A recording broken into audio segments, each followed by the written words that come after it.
বৈষম্য বিরোধী ছাত্র আন্দোলন চলাকালে ছাত্রলীগের নেতাদের ধর্ষণের শিকার হয়েছেন বলে দাবি করেছেন এক তরুণী।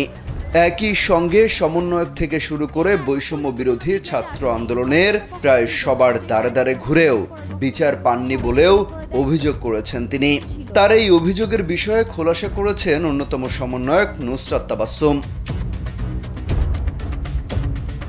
শনিবার নিজের ফেসবুক আইডিতে দেয়া এক পোস্টে পুরো বিষয়টি তুলে ধরেন তিনি। পোস্টে লেখেন, ওই তরুণীকে সাহায্য করতে চাওয়া হয়নি, এটা সর্বাংশে ভুল।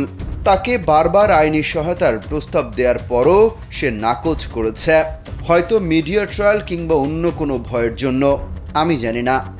ভিশনের ফুলঝুরি মেগা অফারে ফ্রিজ কিনলেই পাচ্ছেন 16 পিসের আকর্ষণীয় গিফট বক্স একদম ফ্রি।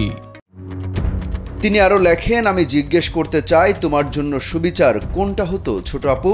যে কেন্দ্রীয় কমিটি হয়নি সেটাতে একটা পোস্ট দিলে, নাকি ঢাবির হলে একটা সিট, নাকি তোমার অপরাধীদের শাস্তি? সবশেষ পোস্টে তিনি লেখেন, তুমি আমাকে দ্বিতীয়বার ব্যথিত করলে। প্রথমবার আইনি প্রক্রিয়া যেতে না চেয়ে দ্বিতীয়বার আল্লাহ জানে তুমি কি করে ভুলে গেলে, কিন্তু ভুল অভিযোগ এনে। ওই তরুণীর দাবি, আন্দোলনের সময় আওয়ামী লীগ ছাত্রলীগের লোকজন তাকে তুলে নিয়ে যায়। পরে একটি রুমে আটকে দুজন তাকে ধর্ষণ করে। পরে সে ছাড়া পেয়ে বাসায় চলে যায়। কিছুদিন পর আবারও এক মোটরসাইকেল চালক তাকে ধর্ষণ করে, কিন্তু বারবার সমন্বয়কদের কাছে অভিযোগ জানিয়ে তিনি বিচার পাননি বলে অভিযোগ করেছেন।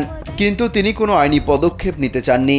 কেন তিনি আইনি পদক্ষেপে যাননি, এ নিয়ে প্রশ্ন তুলেছেন সমন্বয়করা। অমিত হাসান রবিন, কালবেলা।